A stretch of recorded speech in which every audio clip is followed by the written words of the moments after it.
Une fois un projet créé, il est souhaitable d'en saisir le plus complètement possible sa fiche. La saisie des données projet est disponible dans le module Projet, où l'entièreté des onglets ont ici leur importance. Nous conseillons vivement de saisir toutes les données de la fiche de la colonne de gauche lors de la création du projet. BNP Paribas à Paris, BNP par le projet de construction d'une agence bancaire.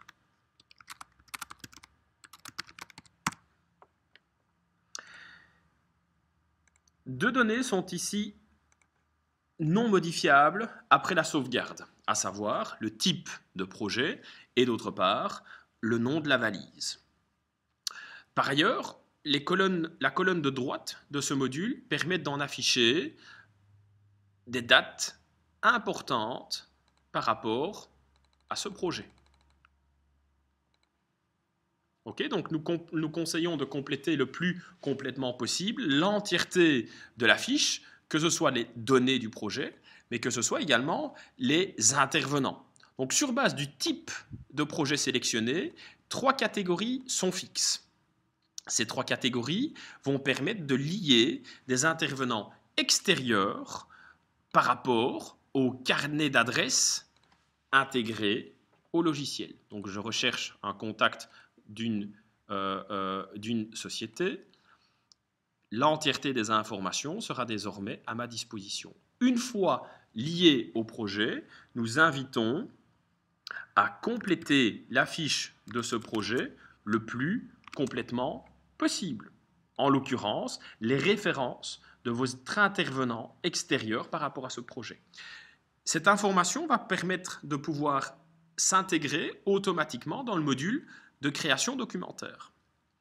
Une fois le contact sélectionné, il vous est possible à l'aide du clic droit de pouvoir en éditer sa fiche, de modifier une donnée, bnp paribas.fr, de sauvegarder, mais surtout de retourner au projet.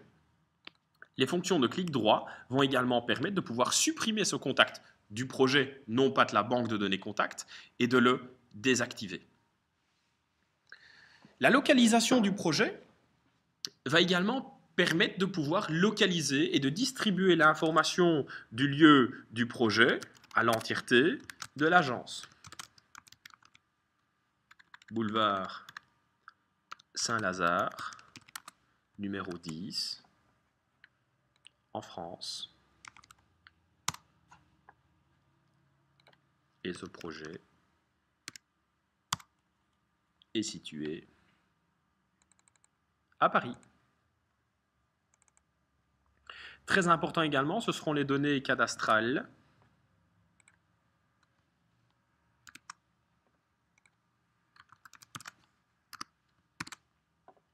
Et la sauvegarde va permettre de pouvoir rendre disponible l'intégration de cette information également dans le module de création documentaire. Les tâches vont permettre de pouvoir déterminer des fiches d'évolution de projet. La configuration de ces listes de tâches sont disponibles dans le module d'éléments, dans la liste de tâches. Cette information-ci est souhaitable d'être configurée par phase. Donc, dans mon cas de figure, c'est l'étude. Je charge la liste de tâches. Il m'est alors possible de pouvoir en créer de nouvelles, d'en déplacer l'ordre si nécessaire, mais surtout d'intervenir dans le planning, dans l'organisation, dans les échéances de ces phases et d'en déterminer des exécutants.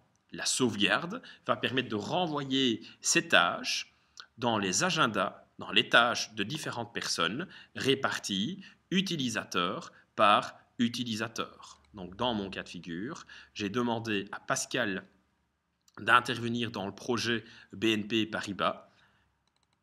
La gestion de cette information-ci sera centralisée au niveau de mon projet pour obtenir une vue d'ensemble de ces projets. Il est également possible de déterminer les droits et accès pour chacun de mes collègues. Si j'ai coché dans la fenêtre de sélection de projet uniquement mes projets, seuls les projets dans lesquels je serai dans l'équipe seront affichés dans cette liste-ci ou à l'aide des 3 petits points.